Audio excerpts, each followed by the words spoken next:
বন্ধুরা কেমন আছেন সবাই? আজ হচ্ছে রথের দিন আর দেখো শুক্রবার সকালবেলা আমি স্নান করে রেডি হয়ে গেছি।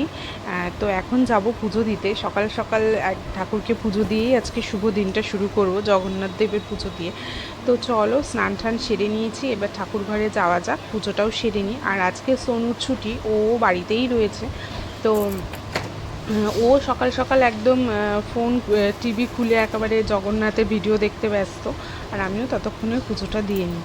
তো ছোটোবেলায় এই দিনটা আমরা খুবই ভালো কাটাতাম। আমরা রথ নিয়ে আজকে সারা দিন খুব হইচই হতো, সব ভাই বোনেরা একসাথেই, আমরা একই বাড়িতে যেহেতু বড় হয়েছি। তো বাবা ছিল আজকে রথ সাজানোর প্রধান মানুষ, তো উনি আমাদের সকলের রথটা বাবাই সাজিয়ে দিত। আর আমার দিদির একটাই রথ ছিল, তো বাবা সেটা সাজাতো, ভাই বোন সকলের রথ বাবা সারাদিন ধরে সাজিয়ে দিত। বিকালে আমরা সকলে মিলে একসাথে রথ নিয়ে বেরাতাম, ভাই বোনেদের সবাই মিলে। আর রাতে সন্ধেবেলা বাড়ি ফিরে মা পাঁপড় ভাজতো, আমরা সবাই মিলে সেটাই খেতাম। তো চলো সকালবেলা আমি পুজোটা দিয়ে নিয়েছি। তো এই যে দেখো আমার ঠাকুরের আসন। তো তোমরা এটা প্রায় দিনই দেখো। এই যে দেখো একটুখানি সন্দেশ দিয়েছি আর একটু কলা দিয়ে ঠাকুরকে সকাল সকাল পুজো দিয়ে নিয়েছি। এবারে চলো যাওয়া যাক, গিয়ে সোনুকেও সকাল সকাল খাবার দিতে হবে, তারপরে একটু পড়তে বসাবো। তো চলো, পুজো দেওয়া হয়ে গেছে। আর এই যে দেখো এটা হচ্ছে আমাদের নিউ শু র্যাক। তো এটা এর মধ্যে আনা হয়েছে, তোমাদেরকে দেখানো হয়নি, তো আজকে সেটা দেখিয়ে দিলাম। আর এই যে দেখো বললাম সোনুর আজকে ছুটি, সোনু আজকে বাড়িতে। তো চলো সকালবেলা ওকে একটু দুধ দিয়ে দিই, একটু কমপ্লেন দিয়ে দুধটা দেবো, আর আমরাও একটু চা নিয়ে বসবো। সকাল সকাল একটু চা না খেলে দিনটা বেশ ভালো লাগে না একদম। তো ওকেও দুধটা দিয়ে আমরা একদম ফ্রেশ চা খেয়ে ফ্রেশ মুডে দিনটা শুরু করবো। তো চলো, আর আজকে না সকাল থেকে একটু বৃষ্টির ওয়েদার। তো আর এই যে দেখো চায়ের জলটাও ফুটে গেছে। তো চলো চাটা করে ফেলি, তারপরে চাটা খেয়ে নিই। আর চাটা খেয়ে সোনুকে একটু পরিয়ে নিয়েছি। আর এখানে দেখো সকালের রান্নাবান্নাও তাড়াতাড়ি সেরে নিয়েছি। আজকে করেছি একটু মুগের ডাল আর ওল কচু দিয়ে আলু দিয়ে তরকারি। আজকে শুক্রবার, নিরামিষ, তারপরে আবার রথ, তো নিরামিষ তো করতেই হবে, তাই নিরামিষ করেছে। আর এইটা আজকে আমি করছি দেখো সুজির প্যানকেক বলতে পারো, গোলা রুটি বলতে পারো, যে যেটা বলে। তো এর মধ্যে সুজি দিয়েছিলাম আর একটুখানি কাঁচা লঙ্কা, গাজর এগুলো কুচিয়ে দিয়েছি, একটু ক্যাপসিকাম দিয়েছি সুন্দর ফ্লেভারের জন্য, আর জল দিয়ে এটাকে গুলেছি দেখো, দিয়ে এবার এটা সুন্দর করে করেছি। খেতে কিন্তু খুব সুন্দর হয়েছিল। আজকে আমি এটা ফার্স্ট টাইম করলাম, তো দেখলাম খেতে খুব ভালো লাগছিলো খেতে। তোমরা একবার অবশ্যই ট্রাই করে দেখো। আর দিদিও এসেছে, দিদির সাথে একটু প্ল্যান হয়েছে বেরোবো, তাই জন্য তাড়াতাড়ি ব্রেকফাস্টটা সেরে নিয়েছি। আর এই যে দেখো আমাদের বিশরপাড়া স্টেশন পুরো ভিজে গেছে, আর ওই যে ট্রেনও এসে গেছে। চলো দিদির সাথে একটু বিশরপাড়া যাব, তাই জন্য বিরাটি যাবো। তো দিদির চলো দিদির সাথে যাওয়া যাক বিরাটি। চলো বিরাটি স্টেশন এসে গেছি। এত বৃষ্টি পড়ছে না, ওয়েদারটা দেখো কি অবস্থা। তো এই যে দেখো পুরো ভিজে রয়েছে, কি জানি বাচ্চাগুলো কীভাবে রথ নিয়ে বেরোবে।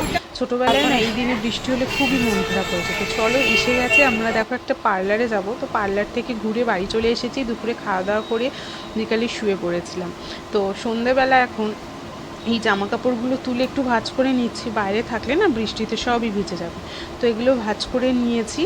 আর সোনুও আজকে বেরোতে পারিনি, কারণ বিকালের দিকে তো বৃষ্টি হচ্ছিলো। সোনু গেল বছর অবধি রথ টেনেছে, এই বছর দেখলাম ওর অতটা ইচ্ছে ছিল না, মানে অতটা কিছু বলেনি, সেজন্য আমরাও আর বৃষ্টির মধ্যে ওকে কিছু বলিনি। তো চলো বিকালে জামা কাপড়গুলো ভাঁজ করে আর বিছানাটা একটুখানি পরিষ্কার করে নিই।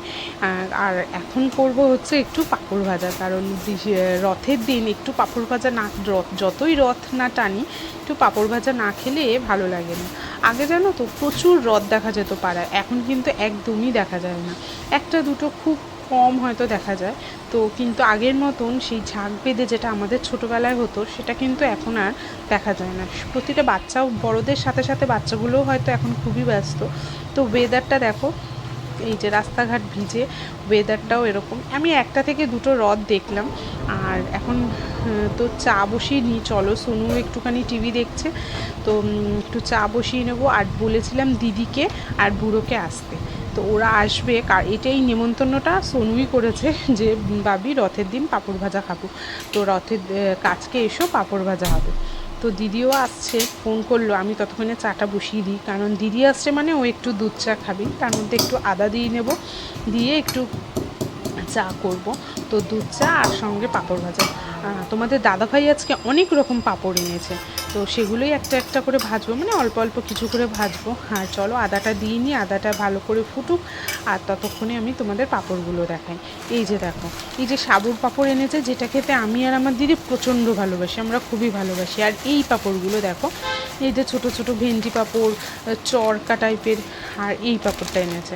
তো এই সব কটা পাঁপড়ই অল্প অল্প করে ভাজবো। তোমাদের দাদাভাইকেও ডাকলাম আমাকে একটু হেল্প করে দেওয়ার জন্য।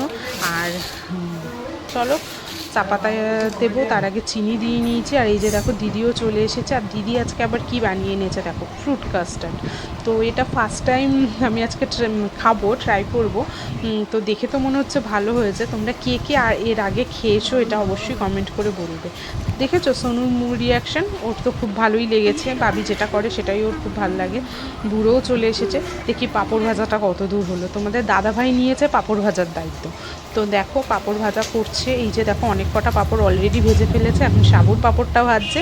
আর যেটা খেতে আমি আর দিদি প্রচণ্ড ভালোবাসি, আর আমাদের খুবই ভালো লাগে। তো ওইদিকে চাটাও মনে হয় হয়ে গেছে। তো চলো সমস্ত কিছু রেডি করে নিয়ে বেশ একটা আড্ডা দেওয়া যাক। আর রথের দিন একটা পাঁপড়, একটু পাঁপড় তো খেতেই হবে। তো দেখো পাঁপড় ভাজা কমপ্লিট হয়ে গেছে, আর আমার এদিকে চাও হয়ে গেছে। চলো এগুলো নিয়ে ঘরে যাই, গিয়ে সুন্দর করে বসে একটা আড্ডা দিই। আর আমরা দুধ চা খেলেও তোমাদের দাদাভাই কিন্তু লিকার চাই খাবে, তো ওর জন্য লিকার চাটাও করে নিয়ে একেবারেই যাব। দেখতে কি সুন্দর লাগছে না পাঁপড়ের থালাটা। আর এই যে দেখো রং বেরঙের কত সুন্দর পাঁপড়, ছোটোবেলার অনেক স্মৃতি কিন্তু মনে পড়ে যাচ্ছে। ছোটোবেলায় আমাদের সারা বাড়ির লোক একসাথে বসে কিন্তু আমরা এই পাঁপড় ভাজা চা খেতাম, আর এগুলো সবই আমার মা করতো। তো দেখো এখন তো যাই হোক আমরাই খাচ্ছি। তো চলো একটু চা একটু পাঁপড় ভাজা খেয়ে নিই, আর একটু গল্প টল্পও সেরে ফেলি। আর এই যে দেখো রাত্রিবেলা এই যে ওয়েদারটা দেখো কত সুন্দর, আমার এটা রান্নাঘর থেকে কিন্তু এই রাতের ওয়েদারটা। আর এই যে গাছটা, সেই মানি প্ল্যান্টটা, রাতের ডিনারে আজকে করেছি কিন্তু গালা ভাত, মানে যেটাকে বলে ফেনা ভাত আর কি, মানে ফেনা ভাত। ছোটো ছোটো আলু কেটে দিয়েছি, গোবিন্দভোগ চালের ফেনা ভাত। আর এই দেখো লঙ্কা দিয়ে দিলাম, আর এর মধ্যেই কিন্তু লঙ্কা নুন সব দিয়ে দিয়েছি। আমার মা ছোটোবেলায় এটা খুব করতো, আর আমরা এটা খুবই খেতাম। তো খুব ভালো, আমাদের খুব পরিচিত এবং খুব কাছের একটা খাবার। তোমরা কারা কারা ছোটোবেলায় এরকম ফেনা ভাত খেয়েছো অবশ্যই আমাকে কমেন্ট করে জানাবে। হয়ে গেছে ফেনা ভাতটা, সোনুকে বেরিয়ে দিচ্ছি। সোনু তো অতটা পছন্দ করে না, কিন্তু আজকে বললাম যেহেতু পাঁপড় টাপড় খেয়েছে, তাই জন্য আর অন্য কিছু করলাম না, একটু হালকা করেই ওকে দিলাম রাতের খাবারটা। তো আর একটুখানি উপর থেকে দেখো যে অল্প একটু ঘি ছড়িয়ে দেবো। এই ঘিটা না ও জেঠু এনেছে তারাপীঠ থেকে, তো সেই ঘিটা দেবো সোনুকে। তো আর এই যে একটু হালকা নুন দিয়েছে, যেহেতু সেদ্ধ ভাত লাগবে, একটু হয়তো লাগবে নুন, তাই জন্য দিয়ে দিলাম। চলো ও সেদ্ধ ভাতটা খেয়ে নিই, ফেনা ভাতটা। আমরাও রাতে ফেনা ভাত খেয়ে ডিনারটা এন্ড করছি। তো চলো দেখা হবে নেক্সট ভিডিওতে, ততক্ষণ বাই।